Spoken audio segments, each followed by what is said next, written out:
By way of introduction, I'm Anthony Turner, CEO of BlockDAG. I have the privilege of introducing my colleague, Dr. Maurice Herlihy, who's going to be speaking this evening. Excuse my voice, I'm battling a bit with a cold, so I'm glad to be handing over to him in a moment. Just to introduce Maurice, so he's received an AB in mathematics from Harvard University and also a PhD in computer science from MIT. He served on the faculty of Carnegie Mellon University and also the staff of DEC Cambridge Research Labs.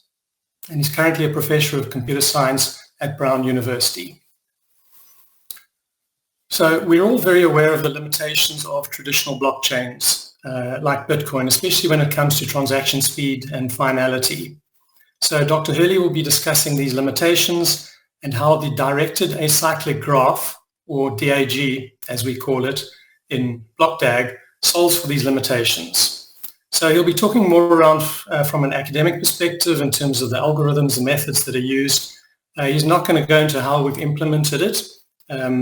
So we will open up for questions after he's finished. He's probably going to be about 30 to 40 minutes.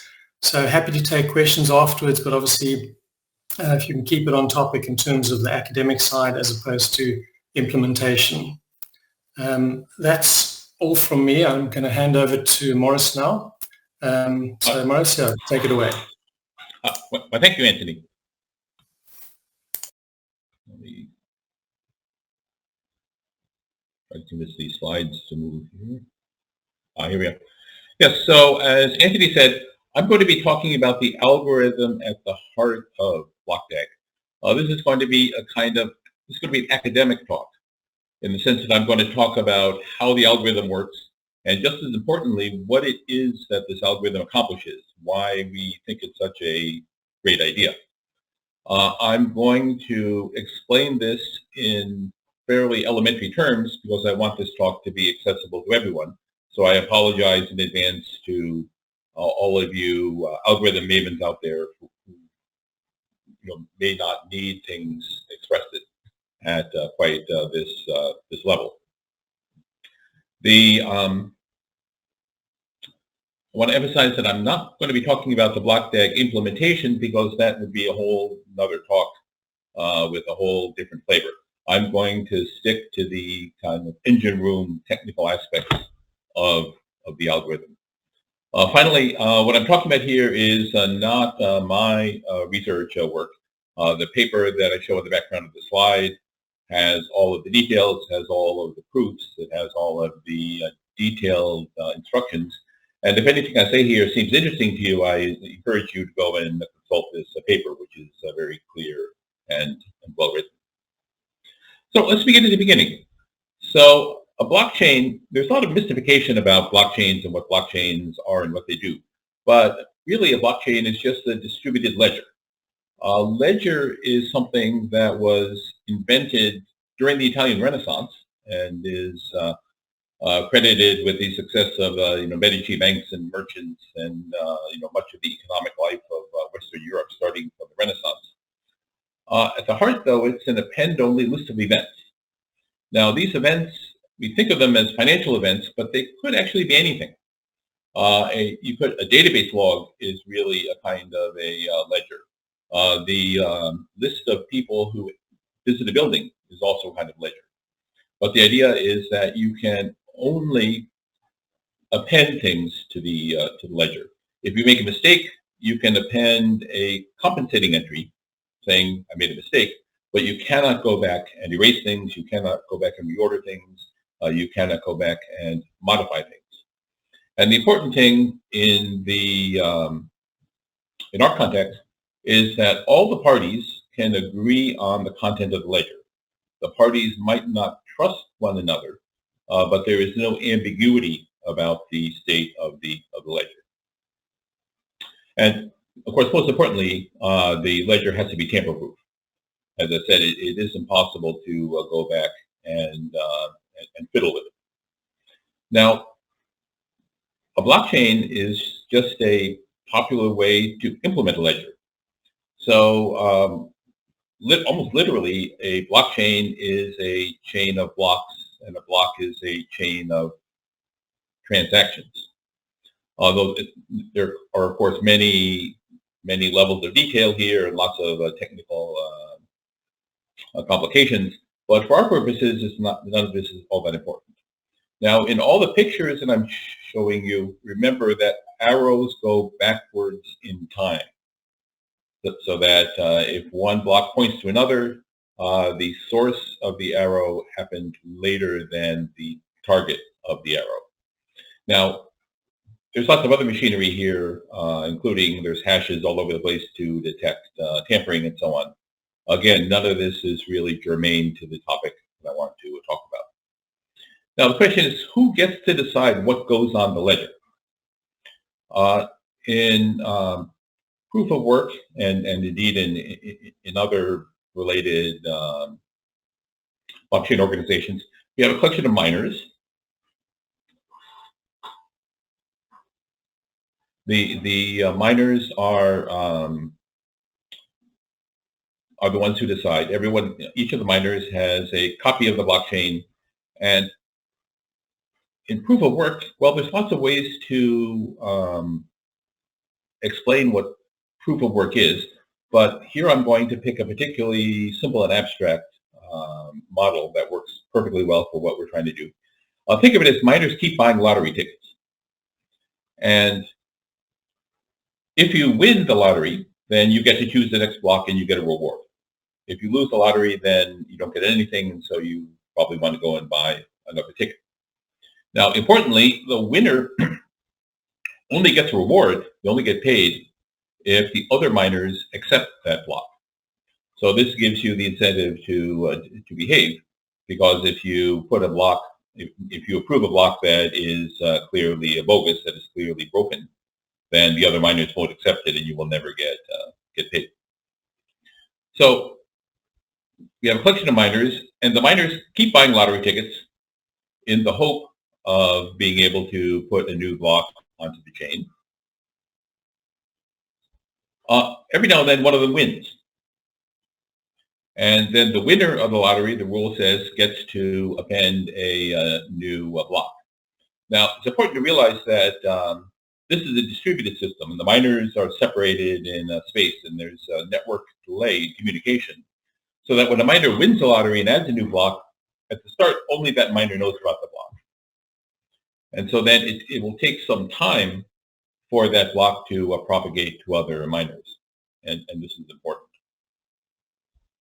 Now, question is, what could go wrong? Well, what can go wrong is that lottery tickets are independent of each other. If I buy a ticket and you buy a ticket, we can both win. And we can both win at about the same time. So a problem arises if multiple miners win the lottery at about the same time. When this happens, each one of them adds a new block to the chain. And now we have a problem, because now we have the blue miner and the green miner have different ideas about what the chain should be. And this is, if you look at this at a more abstract level, this is a fork in the chain. Now, this is a problem because the blockchain is supposed to be a chain, not a tree. Remember, the ledger is just a list of events. It's not a tree of events. And we don't have any particular way of making sense out of a forked blockchain, at least at the start. Now, the way that most proof of work protocols, Bitcoin and so on, handle it is that later miners can choose which block to build on, and eventually the chain following through one block will be much longer than the chain of the other block, and everyone will agree to work on the block with the most votes. This is usually referred to as the heaviest block. The other block, the one that becomes neglected, is called an orphan. Now, orphans are expensive because they mean wasted work and slower finality. If you're a miner and you come to a block and you win the lottery and you want to append the block, you have to decide which one to append to. If you pick the wrong one, then you won't end up getting paid. Any transactions you pick will not become finalized. The whole thing slows down. So, because forking is expensive, the Bitcoin protocol slows itself down. Proof of work, at least traditional proof of work, has an inherent limit on the number of blocks it will produce per unit of time, which it controls by setting the difficulty of the hashing problem. And so these Bitcoin is slow not because we can't make it run fast enough, but because inherently it can't run any faster than it does. The trade-off here is if you make it too easy to produce blocks, if you produce blocks at a high rate, then you get frequent forks. Lots of orphans and confusion and ambiguity about what the state of the blockchain is. And this is an inherent scalability limit that has nothing to do with the engineering quality of the infrastructure. It has to do with the logical nature of the consensus protocol itself. And so what the world needs is a proof of work protocol that does not have an inherent self-limit. Of course, any protocol is going to have some limits based on computation time, on communication time, and so on. But these are, resource limits, engineering limits. We want to avoid a protocol that deliberately tries to limit itself. So let's do a thought experiment. Let's run a proof of work protocol and let's crank up the rate. So let's dial up the block rate as high as we can stand it and see what happens. So we're producing blocks faster than we can propagate them. So we end up with a tree structure that looks somewhat like this, where there are many blocks, which is good because that means a high throughput, lots of transactions are happening. But many of these blocks do not know about the other blocks, which is bad for coherence and security and so on. So we've improved in one area, but gotten much worse in the other area. So, but let's assume that we want to embrace this and try to run with it. So let's say, since what we're worried about is information propagation, let's say that each block, when it's created, has a link to all the predecessors it knows about. So this is a way to propagate as much information as possible. So each block references all of their known predecessors instead of selecting a single predecessor. So now the result is no longer a tree structure, it's a directed acyclic graph, also called the DAG, and this is the DAG in BlockDAG. Should mention directed means that the links go backwards in time, they have a direction. Acyclic means that there's no time travel. You can't, there's no loops in the DAG. So let's say that a block is honest if it's produced by an honest miner. So remember, the miner rules are that when you create a block, you point to all the blocks you know about, or at least you point to the most recent blocks that you know about, the so-called tips of the DAG, and you broadcast your block as quickly as you can. So we'll say a block is honest if it's produced by an honest miner. Now, under what circumstances does one honest block not know about another honest block? Well, that can only happen if they're created at about the same time. So here the blue block and the pink block don't know about each other because they were simultaneously created at opposite ends of the network by honest miners. Now, if you think about this for a second, if we know the block propagation delay, then we can put a limit on the number of blocks likely to be unconnected to an honest block. And we'll call that number K. Of course, attackers can create blocks that have lots and lots of blocks they don't know about. But remember, the attackers have less than half the computational power of the lottery tickets. So here, for example, there are most K blocks unknown to the honest blue blocks. And we're going to take advantage of that K. Now, different values of K will give you different kinds of graphs. So K is 0, then we end up with a traditional blockchain.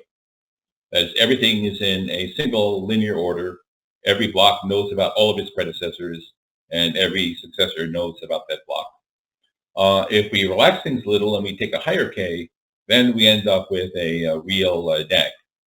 And as you can see, the width of the DAG is basically K. Now, what I haven't told you is how do we deal with conflicting transactions? So if the problem is that one transaction doesn't know about another, then it's possible that honest miners can produce conflicting transactions. So here, Alice is trying to pull off a double spending attack. So she goes to the blue miner and says, I'd like to pay Bob. And then she goes to the red miner and says, I'd like to pay that same coin to Carol. Now, this is going to work so far because neither of these blocks can see the other one, so no one is aware that there's a double spending going on. But crime in the end, of course, doesn't pay, because what happens is as information propagates, the miners and other parties that want to validate the blockchain will see more and more of the chain. They will impose an order, a total order, on the blocks that they see. Everyone will eventually agree on that order, and then they will say, okay, so I see that Alice paid Bob before she tried to pay Carol, so the earlier transaction takes effect, which is what you would do in a regular blockchain. So it takes slightly longer to detect these conflicts than it would if you had a linear blockchain. So a little bit of vocabulary. Since what we really care about is who knows what about whom and when, let's say that given a block, think of all the blocks that our favorite block knows about. This is called the pass cone. A cone is a reference to physics. So our block points to all of the blue blocks. Those constitute the pass cone of the block. Similarly, all of the blocks that point to our block constitute the future cone. So these are the, in some sense, all the blocks that are born knowing about each other. All of the other blocks that our block doesn't know about are called the anti-cone. And this is, the point of this protocol is to figure out how to arrange the block and its anti-cone. So the Phantom protocol, which is the first protocol that we're going to look at for organizing this, the goal is to recognize the honest blocks and to discard or at least penalize the rest. So we want to recognize which blocks are honest, and we want to discount the blocks that we suspect are not honest. The principal insight is that honest blocks are going to be well connected. Remember, an honest miner will link a block to all of the tips that it knows about. It will broadcast as soon as it can and as energetically as it can. So let's say that an honest block is created at time t, and we have a network delay of big D.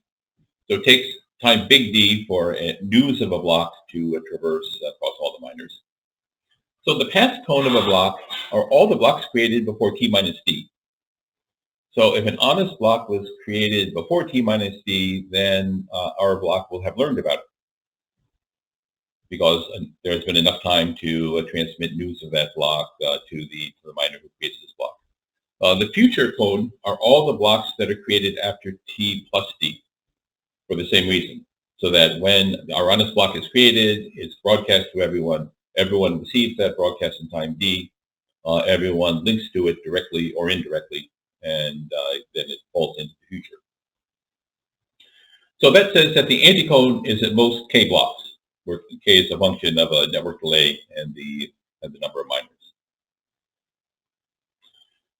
So here is how this is the key concept to the Phantom protocol. We'll say a K cluster, shown here in blue, is every blue block is connected to all but K blue blocks. So this is a cluster of densely connected blocks. They don't all know about one another, but they mostly know about one another. Now, it turns out that the honest blocks most likely, with very high probability, form a K cluster. Now, the dishonest blocks, dishonest miners can conspire with one another also to create a K cluster. But remember, they have less than half of the computing power, so any dishonest K cluster is going to be smaller than the largest honest K cluster. So now we're ready to present the phantom algorithm. Step one of the phantom algorithm is you find the largest K cluster. Once you've found the largest K cluster, then we order it. So we put it in an order where we respect the existing DAG order, so that if block number one knows block number two, then block number one will happen later than block number two. Blocks that don't know each other are ordered. We break ties by hashing the blocks or something like that. So now we have an emerging linear order on the blocks. Then we walk down the chain and we check for invalid transactions. So here, our friend Alice is still trying to double spend. So this time she plays Carol first and then pays Bob. And because once these are ordered in a stable and changing order, then everyone will agree that the first payment is valid, the second payment is invalid. Instead of throwing away the entire block the way you would do with something like a Bitcoin, we simply throw away the offending transaction because they could have been produced by honest miners. Now, there's a theorem that says that all of this works. I'm not going to try to prove that theorem here. I recommend you to read the paper if you're interested. But the theorem says that as long as an attacker has less than half of the computational power, then the largest K cluster is going to be all honest for K that's suitable for your physical network. And that's the algorithm. The bad news, however, is that one step that I kind of glided over of finding the maximum K cluster, that turns out to be NP-hard. Now, what does NP-hard mean? It means don't even try to do it.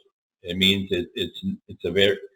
if you could come up with an efficient solution of an NP-hard problem, you could solve a lot of other problems. You become rich and famous, and it's probably not something that you want to put on your critical path. So we need a way to wiggle out of this. Now, remember that finding the largest K cluster is the hard part, but we don't really need the largest K cluster to stay in business. It's enough to pick a pretty large cluster. So it's usually the case with these things is that we can approximate the largest K cluster pretty efficiently and pretty effectively, as long as we don't insist on making sure that we have the theoretically largest possible cluster. So that brings us to the notion of a K uncle. This is going to be the grounds for a pragmatic approximation of finding the maximum K cluster. Let's start out with a chain. So that's the blue blocks here form a linear chain. A K uncle is a node that is connected to all but K of the elements in the chain. So the blue node marked zero uncle is a zero uncle because everything is connected to it. It's either connected or connected to by everyone in the chain. The pink is a one uncle because it misses one element of the chain. Orange is a two uncle because it misses two elements, and green is a three uncle. So the GhostDAG protocol, which is the actual protocol that would be deployed, you find the chain with the most K uncles. Find the chain of heaviest weight with the most. So in this way, we replace the NP-hard first step, which is finding the largest K cluster, with what's called the greedy approximation. So we start out with a kind of a seed, and then we build it up as far as we can. So we look at all the linear chains, find the one with the most K uncles, and construct a K cluster from that chain and its uncles together. Then we order those blocks and uncle chains in a DAG consistent way. So that is, we break ties for unrelated blocks by hashing them. And then we, as before, we walk through the chain and discard invalid transactions. Now, the second great theorem in this paper says that this also works. So if the attacker has less than half of the computational power, then almost all of the honest blocks are uncles of degree less than or equal to k of the heaviest chain. And almost no dishonest blocks are included here. So all of the miners will eventually agree on a stable order for all the blocks. They will all agree on which of the double spending transactions are valid and which ones aren't. And we end up with a working blockchain. So what this does is we now have a proof of work protocol that does not need to self-limit itself. Obviously, you can't turn the block production rate up to an infinite level because you need to stay within the speed of your network. But given that we want the speed of the actual hardware to limit the throughput of our network, not the protocol itself. So the protocol itself doesn't. It's a simple and efficient. There's an open source implementation. This was previously deployed in Caspa, which uses a GhostDAG protocol to support a UTXO system. And we're here because we have BlockDAG, which uses GhostDAG and supports both UTXO and, importantly, EVM as on top of that. Okay, so that's my talk, and I'm happy to open the floor to the questions.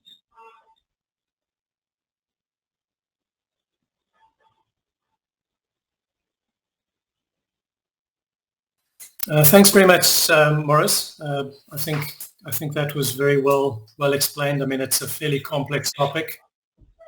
Everyone appreciated that you took us through very well. I don't think everyone expected learning about uncles, so that was a new terminology. If anyone's got questions, I'll open the floor to questions. Obviously, please keep it to the academic, theoretical side, not implementation side. But please, yeah, send through your questions, and Maurice will answer the ones that he can. Just give me a moment.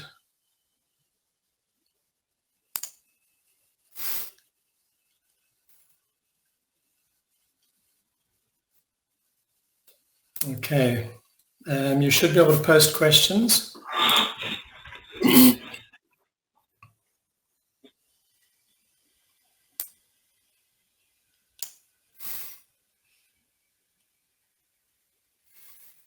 Okay, so we're getting a lot of positive feedback and appreciation for a good explanation.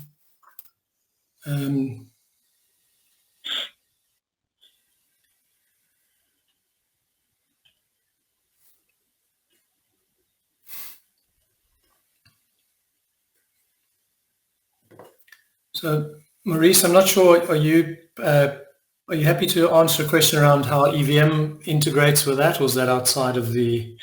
I can give a very high level. So EVM is just a way of interpreting the state of a blockchain. The original Ethereum and all of the Ethereum add-ons use, the original one was proof of work, just like the one that we're using. Of course, they switched over to proof of stake, but it's still just a sequence of transactions.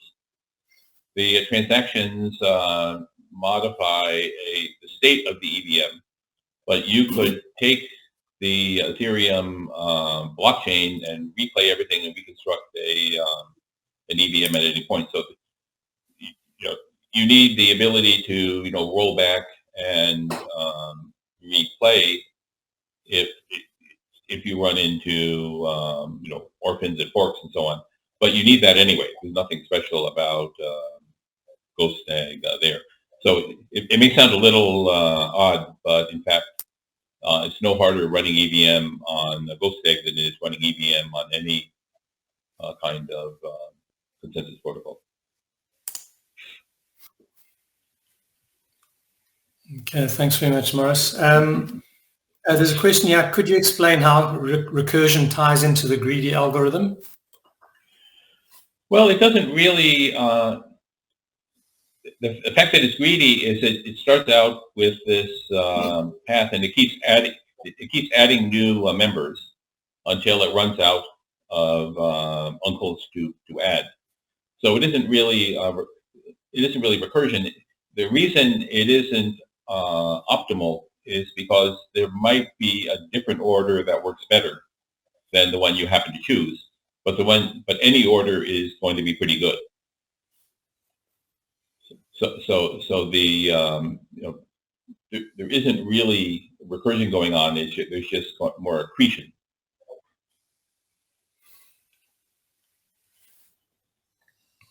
Okay, thank you. How does the internet speed affect the protocols in the blockchain, if at all? Well, if you had a very high network speed, then your K could be pretty low. But remember, K is the number of honest blocks that you don't know about because they were created at about the same time. So, for example, if you had infinite speed, then you would have K equals 0 because everyone would know about everything. And in that case, you probably wouldn't need you would need a DAG. But of course, in real life, there's speed of light, there's network congestion, and so on. So the slower the network is, the larger the K you're going to need. Okay. Just a question from myself. I mean, theoretically, if we pushed up K considerably, does that mean we get a far faster, more performant chain? And potentially, what are the limitations? No, K has kind of a sweet spot. So if your K is much larger than the one that was dictated by your network speed, then you're leaving throughput on the table. So you could resolve conflicts faster and get faster finality and so on. So the optimal K is the one that most closely matches the speed of your actual network. You want to be conservative. You don't want to assume your network is faster than it actually is.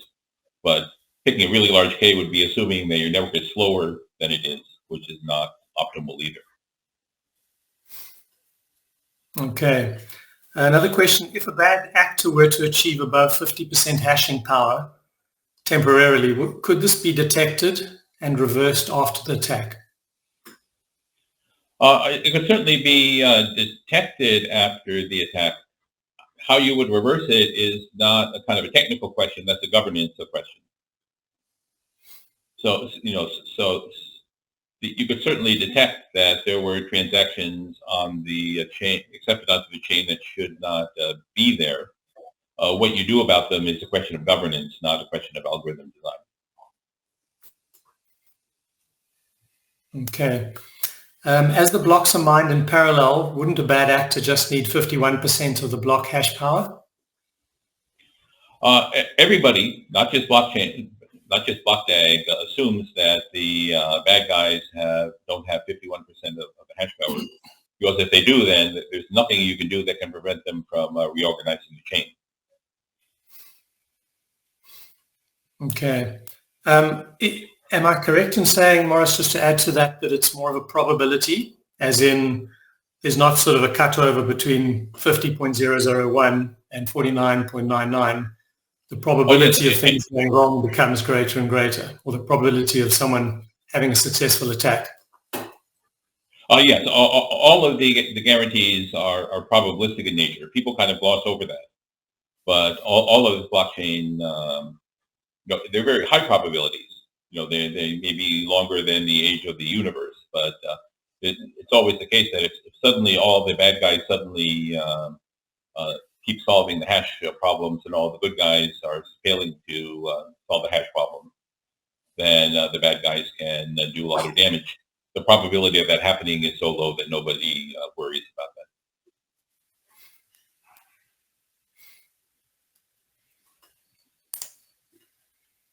Okay. How does K affect the security of the network? I think if the K is too far, if your K is too large, then it will take you longer to resolve conflicts. So remember when we looked at the where Alice was trying to do the double spending, all the miners that see both of Alice's spending attempt will realize that the second one is bogus. And so if it takes you a long time to see both those things, then it will take you a long time to resolve it. So safety is not really compromised in this case, but the liveness, the finality might take longer under those circumstances. Okay, thank you. I was wondering if this was going to come up. The question of quantum processes, how does that affect what we're doing here? I mean, is this attackable in terms of where things are going, and potentially when could that happen? Well, that's an excellent question. It's kind of independent of the GhostDAG protocol. That has to do with if the proof of work is a hash function that is vulnerable to quantum attack, then you might have a long-term problem. But you could just as well pick a hash function that is believed to not be vulnerable to that. So this is something that's buried deep in the proof of work or even the proof of stake protocol. It doesn't come into the protocol at this level. Okay. And do you have a view on when that potentially could be in terms of a KCAC 256 or a SHA-256 type hashing algorithm? So this is notoriously hard to predict. There are certainly people who scoff and say that quantum supremacy will never happen. At the same time, IBM recently announced a new quantum machine with something like 150 bits, which is not enough to threaten any existing blockchain, but still way more than you would have expected. So I think it would be prudent moving forward to make sure that your algorithms are quantum resistant. But there's no particular need to panic. I certainly don't expect anything within the next decade to be a serious threat.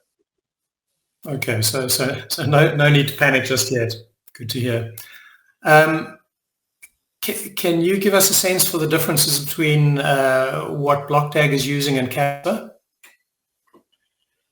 So I think one of the biggest differences is figuring out how to run an EVM on top of all of this. Certainly, we'll have lots of internal fixes and improvements and so on, but I'm not going to get into that. That's off topic. But applying this algorithm to provide a functionality above and beyond what's happened before is, to me, the most exciting part of it. Okay.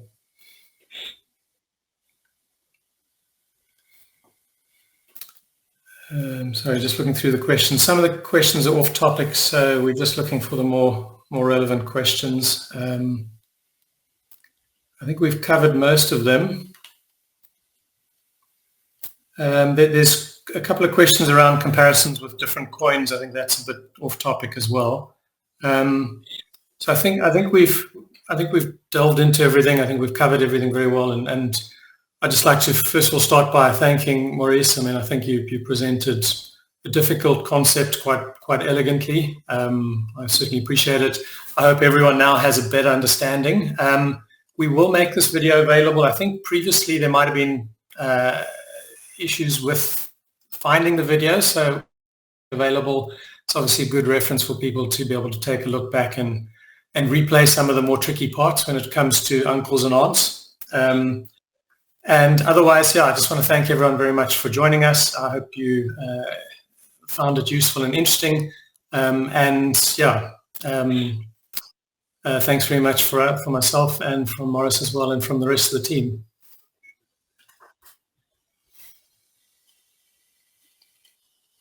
Okay. Cheers, everyone. Goodbye.